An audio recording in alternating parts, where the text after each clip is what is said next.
দাদিমা আর নাতনি বসেছিল।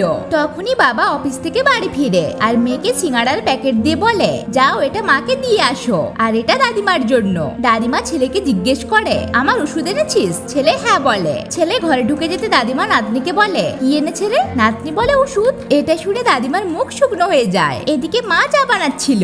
এরপর নাতনি সিঙ্গাড়াগুলো টেবিলে রেখে দেয়। দাদিমা বলে, এটা কি নটুরামের দোকানের? নাতনি হ্যাঁ বলে। দাদিমার খুব খেতে ইচ্ছে করছিল। দাদিমা বলে, কি জানি এখন কেমন বানায়? ছেলে বলে, ওরকমই বানায় মা, যেমনটা আগে বানাতো। দাদিমা বলে, আগে তো এত বড় বড় বানাতো, খাঁটি ঘি দিয়ে ভাজতো, সাথে বাদাম দিত। সবাই মিলে দাদিমার সামনে বসেই খাচ্ছিল। দাদিমা নাতনিকে বলে, পিঙ্কি এক টুকরো দে তো আমাকে, একটু চেখে দেখি। ছেলে বলে, না কিছুই পাবে না তুমি। দাদিমা উদাসে বলে, একটু খেলে কি হবে? ছেলে রেগে বলে, কি হবে মানে? উল্টো পাল্টা খেয়ে শরীর খারাপ করবে আর আমাদের কি কোনো কাজ নেই নাকি? এটা শুনে দাদিমা দুঃখী হয়ে বকবক করতে করতে ওখান থেকে উঠে চলে যেতে লাগে। তখনই ছেলে এসে মায়ের দিকে সিঙ্গাড়ার প্লেট বাড়িয়ে দেয় আর দাদিমা খুশি হয়ে খাওয়া শুরু করে। সত্যি বয়স হয়ে গেলে বাবা মা বাচ্চাদের মতো হয়ে যায়।